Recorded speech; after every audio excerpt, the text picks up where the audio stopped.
Good morning, everyone. Thank you for joining us on this webinar on automatic screen capture.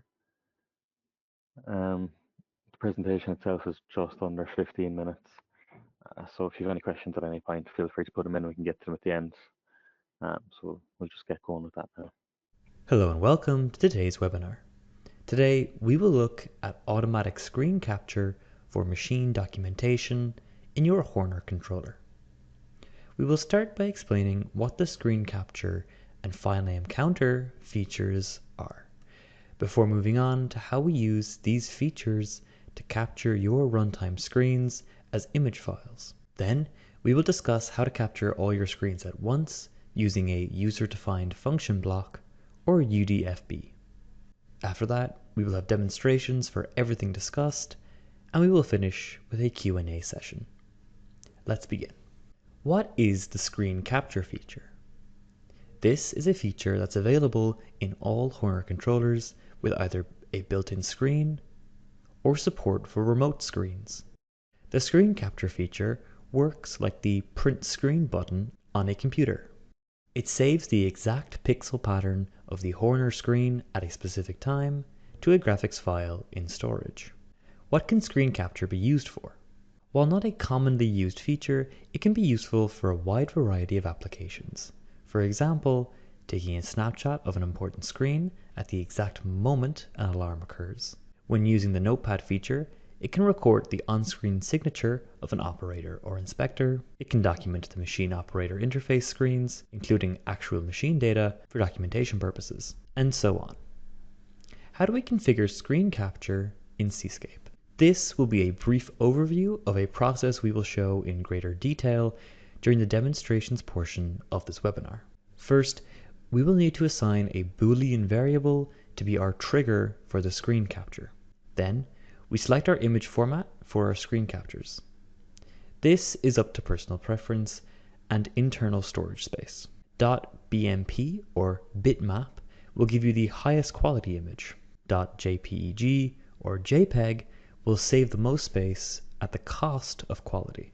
And .png will be a decently high quality image with decent file size as well. Finally, we simply set a path and file name for our captured image files. The file name can be fixed, but if you're taking successive captures, you might prefer to use a file name counter. What is a file name counter? This feature is commonly used in conjunction with the screen capture feature. It allows successive screen captures to each have unique file names, similar to the way a digital camera or phone assigns file names to image files.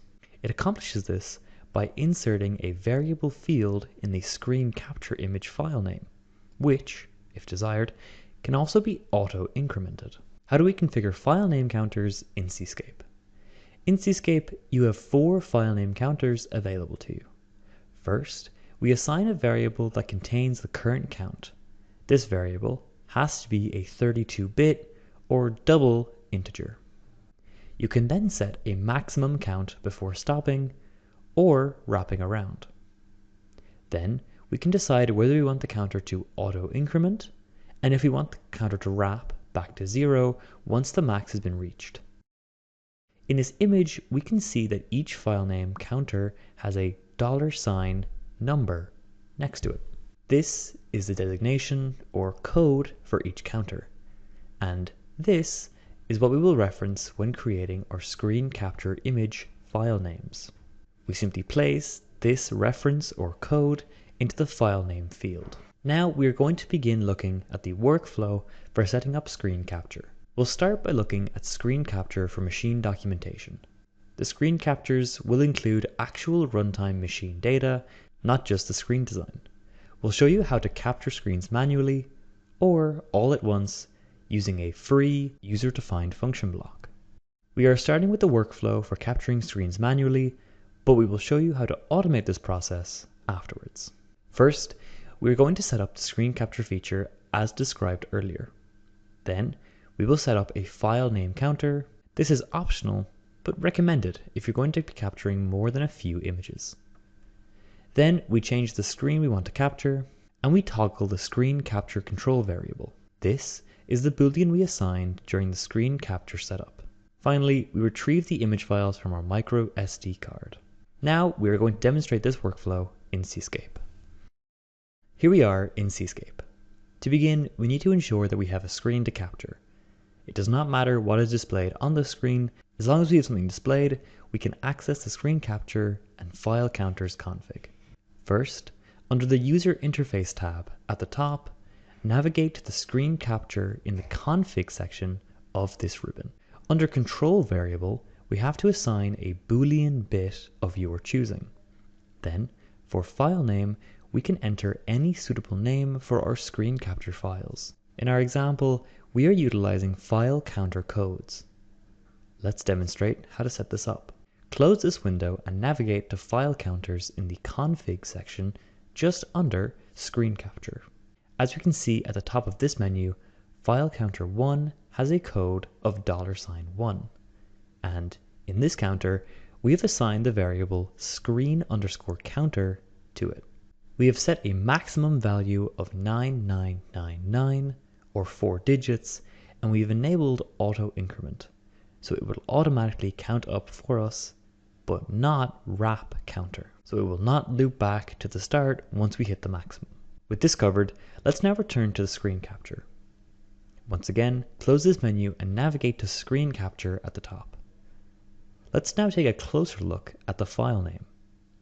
We have named our files $1U4. And, as we have just shown, the $1 relates to our file counter 1 variable. What is U4? U4 represents a 4-digit unsigned value.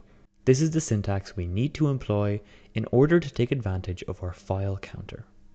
Finally, we have selected a .bmp or bitmap for our file extension for the highest quality images. With our screen capture set up, we will now demonstrate how it works.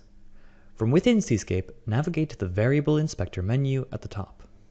In this menu, we can see our screen capture variable appears. If we jump to the bench, here we can see our controller is set up and ready to be captured. Returning to Cscape, we can simply change the screen capture variable to a 1 and the screen should be captured. As you can see, the screen capture variable almost immediately returned to the off state. This is due to the fact that once the screen capture has been taken, our OCS will immediately turn it off, as we only want one screen capture to be taken at a time. We can tell, however, that this worked because our screen counter variable has increased to 2. But let's check to see if a file has been created. Here on the bench, we are going to navigate to the System menu on our device, and then into the Media menu. Here, we can see 0001.bmp. Our image has been successfully captured. If we click on this file, we can display this image on our device. You can tell this is an image and not a screen because of the dotted line around the edge of the monitor. We have successfully set up manual screen capture in our Horner controller. Now, let's discuss the workflow for capturing all screens automatically. This is particularly useful for documentation purposes, but anytime you need to take lots of screen captures, this can be employed. Similar to our manual screen capturing, we will start by configuring the screen capture and file counter features within Cscape. Then we will add an instance of the screen grab user-defined function block near the end of our program. Then, after setting the UDFB input values to their proper values, we will enable the UDFB. Finally, after the done bit is set, we can retrieve the images from our microSD. Let's take a closer look at the screen grab user-defined function block. You can download this block from the Horner website. It has 3 inputs and 3 outputs. First, on the input side, we have the en or enable boolean. This bit will need to be turned on and left on for the duration of the block. Then, using 2 double integer values, we assign a first screen to be captured and a last screen to be captured. Then, on the output side, we have the screen cap boolean, which should be assigned to the control variable for our screen capture feature. Then we have the screen counter, which will be incremented as the block is active. And finally, we have the done boolean, which will turn on once the block has finished. How does the screen grab user-defined function block work? Do not worry about the specifics of how this works, but we will briefly look at the execution sequence. First, it sets the user screen system register to the first screen to be captured. Then it toggles our screen capture control bit. Then it gives the controller time to execute the screen capture. Usually this only takes a few seconds. Then it increments our user screen variable, and then this process will repeat until we hit the value of the last screen input, and the done bit will be triggered. Now let's look at how we implement automatic screen capture in our Horner controller. Here we are in Cscape.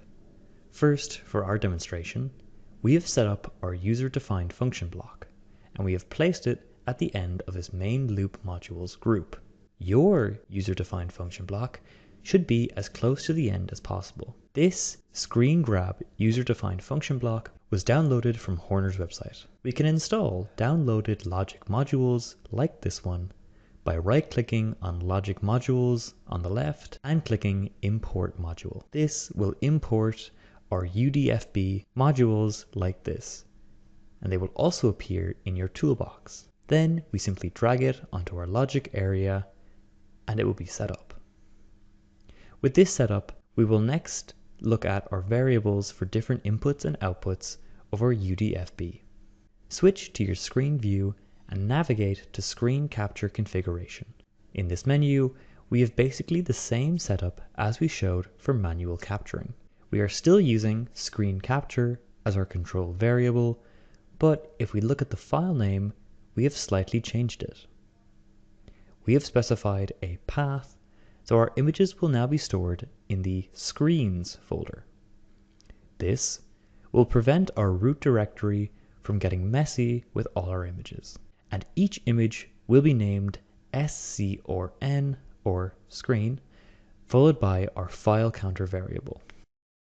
Taking a closer look at our file counter variable, it is slightly different as well. As before, it has a max of 9999, but we also have disabled auto increment. This is because our UDFB will auto increment for us.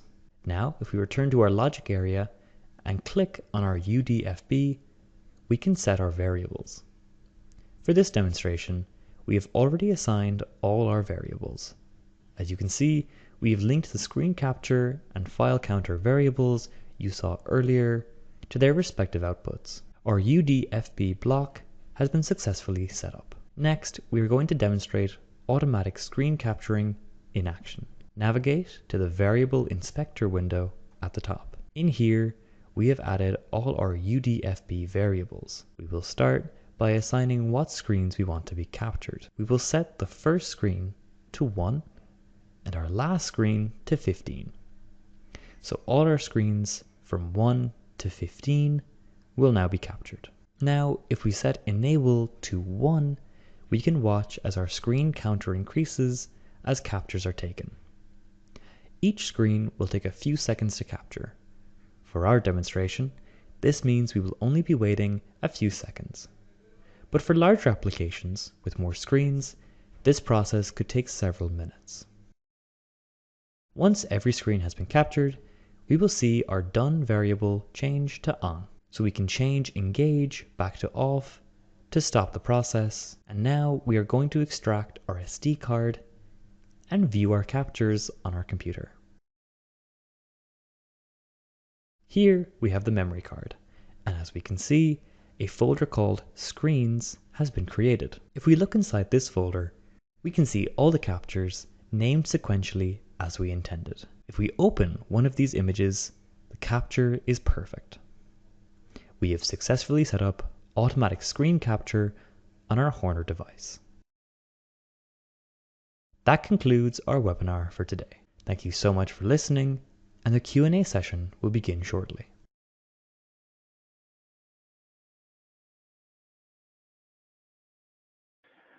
Okay, so next week we have the indirect move instruction. So the registration is on the website if you haven't already got that from the newsletters. I don't see any questions coming in on today. So I think in that case we can leave it here. Thank you all very much, and we'll see you next time.